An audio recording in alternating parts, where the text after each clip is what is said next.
네, 반갑습니다. 이제 간단히 제 소개를 드리면, 저는 본명은 법상이고요. 한 20여 년쯤 전부터 목탁소리라는 홈페이지를 운영을 하고, 또 온 오프라인에서 모임을 하고 법회를 하고 하면서 목탁소리 지도법사 겸 또 부산의 대원정사 주지 소임을 맡고 있습니다.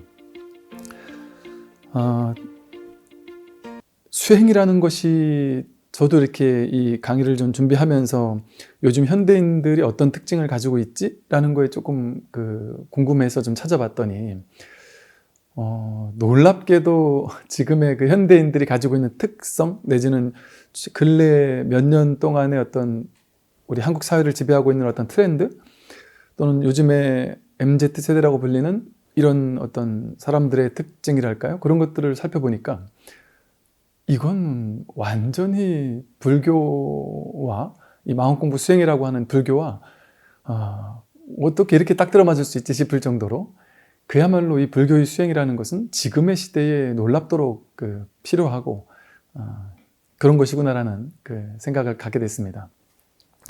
우선 수행에 대해서, 수행을 왜 하는지를 알아보기 위해서는 수행이 뭔지를 알아야 되거든요.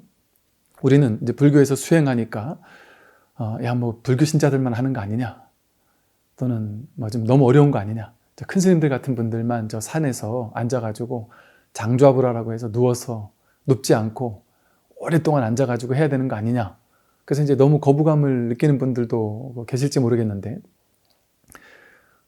사실은 우리가 기존에 알고 있던 불교 수행 내지는 어떤 기복 이런 것과 진정한 수행과는 완전히 판이하게 차이가 납니다. 석가모니 부처님께서 말씀하신 진정한 중도 수행이 뭔지를 안다면, 이거는 현대인들에게 필요한 정도가 아니라 내가 이걸 안 하면 안 되는 것이구나 라는 결론을 아마 얻게 되실 거예요. 우선 수행이 뭐냐, 불교에서 말하는 수행이 뭐냐 라고 할 때 보통 두 가지를 얘기할 수 있어요. 첫 번째는 불교 경전에 이런 말이 나옵니다. 밀림에 코끼리 발자국이 아주 크잖아요. 근데 다른 모든 짐승들의 발자국이 코끼리 발자국에 다 포섭되는 것처럼 불교의 가르침은 사성제에 포섭된다, 이런 말이 있습니다. 그럼 사성제가 뭐냐? 이 괴로움과 괴로움의 소멸이에요. 그러니까 즉 불교의 수행이라는 것은 괴로움에서 벗어나는 길이 뭐냐, 이 얘기예요. 그러니까 불교가 뭐냐라고 물었을 때, 불교가 종교냐 아니냐, 철학이냐, 불교는 어떤 사상을 얘기하고 펴고 있느냐, 우수히 많은 담론들이 있을 수 있겠지만 그 모든 것을 한마디로 얘기하라고 하면 괴로움과 괴로움의 소멸입니다. 즉 다시 말해, 우리가 이 불교를 공부할 것이냐, 수행을 할 것이냐 말 것이냐에 대한 문제는, 이거는 어찌 보면 좀 종교, 우리가 기존에 알고 있던 종교적인 틀, 그것과는 상관이 없는 얘기입니다. 내가 지금 괴로운가, 뭔가 스트레스 받는 상황에 놓여 있느냐, 사는 게 괴로우냐, 어떤 이유가 되었든 삶이 괴로운 사람이라면 괴로움에서 놓여놔야 되는 거죠. 그러면 예를 들어 나는 안 괴로운데요 라고 하는 사람도 있겠죠. 그럼 그 사람에겐 수행이 필요 없느냐? 나는 괴롭지 않아 라고 하는 사람들은 마치 어떤 사람과 같으냐면, 곧 있을 괴로움이 뻔히 보이는데도 불구하고 지금 당장 달콤하니까 안주하고 있는 것과 같거든요. 왜냐하면 우린 누구나 늙고 병들고 죽는 괴로움을 반드시, 그 괴로움이 우리 앞에 놓여 있습니다. 그걸 불교에서는 안수정 등의 비유를 들기도 하는데요. 그 자세한 얘기는 여기서는 생략을 하고요. 언제 병들지 몰라요. 언제 늙고 언제 갑자기 교통사고 나서 죽게 될지, 어떤 일이 벌어질지 우리는 모른단 말이죠. 지금같이 이런 좀 불확실한 사회 속에서는 갑작스럽게 요즘에 사람들 얘기를 들어보면 어떤 분들은 주식을 하다가 이게 폭락이 돼가지고 정신병원 의사신데도 불구하고 주식을 하다가 잘못돼가지고 완전히 멘탈이 나가서 몇 년 동안 우울증에 시달렸다, 그런 얘기를 하는 분이 계시더라고요. 그러니까 그럴 정도로 요즘에는 삶이 불확실하단 말이에요.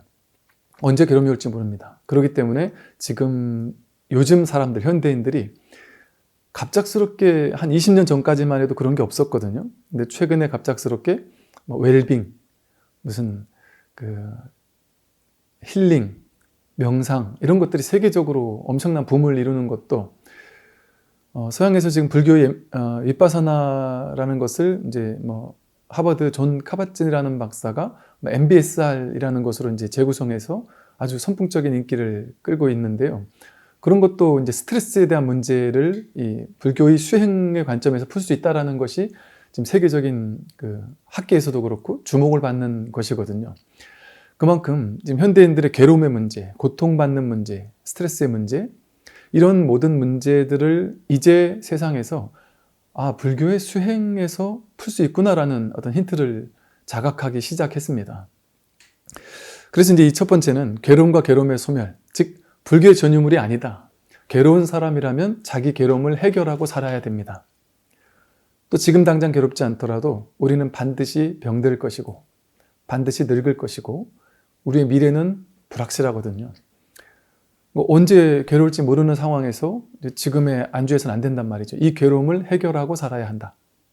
좀 거창하게 말한다면 여러분 이런 말이 좀 어떤 관념적으로 들릴 수 있겠지만 여러분 죽을 때가 된다면 괴롭지 않을까요? 고타마 시다르타라는 29살밖에 안 되었던 인도의 한 나라의 왕자는 출가할 때 아버지에게 그랬거든요. 저는 늙고 병들고 죽는 문제를 해결하고 싶습니다. 생사에서 벗어나는 길을 찾겠습니다. 라고 했더니 정반왕 아버지가 너무 어이없이 웃으시면서 너 무슨 말을 하냐? 그건 불가능하다. 이 세상 그 어떤 사람도 죽고 사는 문제를 해결하지 못했다. 그거는 불가능한 문제를 너는 하려고 하느냐? 이렇게 했단 말이죠. 그런데 그때 그 붓다라는 그 영화, 그 키아누 리브스가 그 주연을 하는 그 영화를 봤더니 그 키아누 리브스가 그 말을 듣고 정반왕을 가까이 가서 끌어안으면서 아버지, 제가 가야 할 길이 바로 그 길입니다. 생사의 문제를 해결하겠습니다. 이렇게 결의에 찬 눈빛을 보면서 아주 감동받았던 기억이 있거든요. 여러분 죽고 사는 문제는 해결 못할 것 같잖아요. 우리 생각에는. 죽는 건 어쩔 수 없는 거지.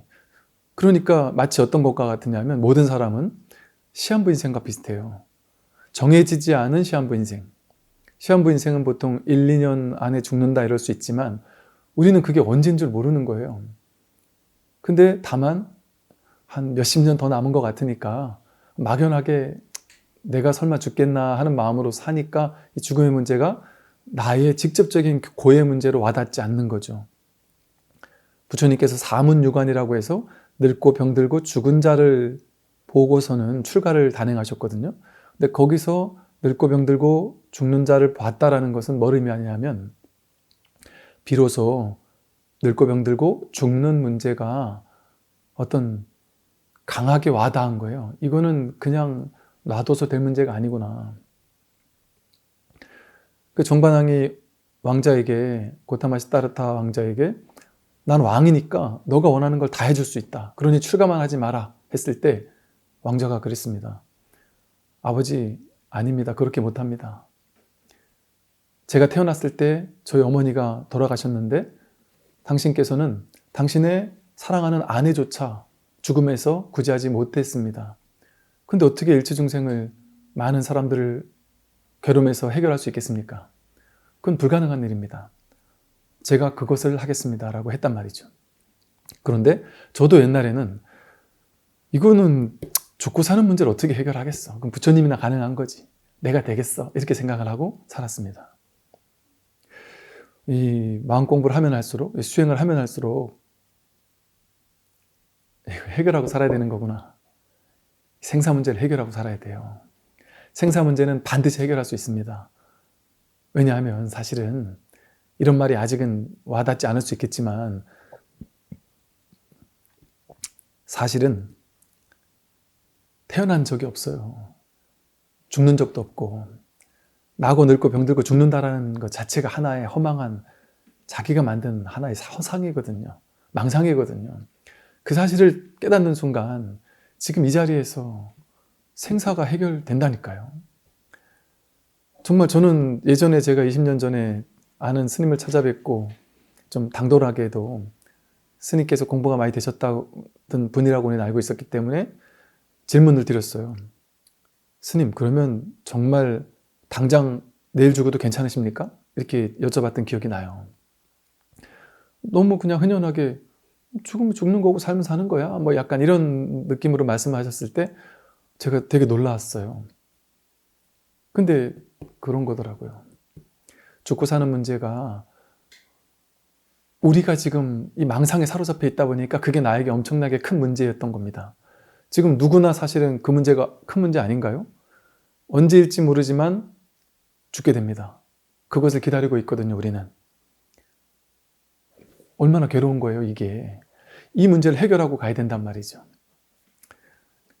내가 이 세상에 와서 살다가 한 존재가, 나라는 개체적인 자아라는 한 존재가 와서 이렇게 살다가 30대, 40대, 50대, 60대 인생을 보내다가 나는 죽으면 떠난다. 이 세상 사람들은 그대로 남아있고 이 우주는 그대로 있지만 나 혼자 떠난다. 얼마나 외로운 길이에요, 죽음이라는 게, 이렇게 생각하면. 근데 이 마음이라는 이 수행을 통해서 괴로움과 괴로움의 소멸을 증득하고 본다면, 아, 내가 이 세상에 왔다가 가는 것이 아니라 나라는, 내 마음이라는 이 한바탕 속에 이 세상이, 삼라만상이, 이 우주 전체가 왔다 가는 거구나, 반대였구나, 이런 사실을 자각하게 됩니다. 전혀 두렵지 않단 말이에요. 두려울 게 없어요. 두려울 것이 없습니다. 미래에 대한 막연한 두려움, 이거는 현대인들의 당연한 두려움이거든요. 불확실하니까. 그 불확실성이라는 것이 얼마나 우리를 행복하게 만드는 거라는 사실을 우리는 몰라요. 그걸 두려움이라고 생각해요. 수행을 통해 지혜를 공부하고 보면, 내가 두려울 것이 없구나. 정말 자유롭게 살 수 있구나. 정말 이게 안심법문이라는 말이 있듯이, 세상을 사는 데 있어서 참으로 안심하고 살 수 있구나. 한 세상 푹 쉬게 되는 일이 정말 내 인생에서 벌어집니다. 그래야, 그런 효능이 있어야 우리가 이 공부에 내가 한번 빠져보겠다 하는 발심을 할 수 있는 거 아니겠어요?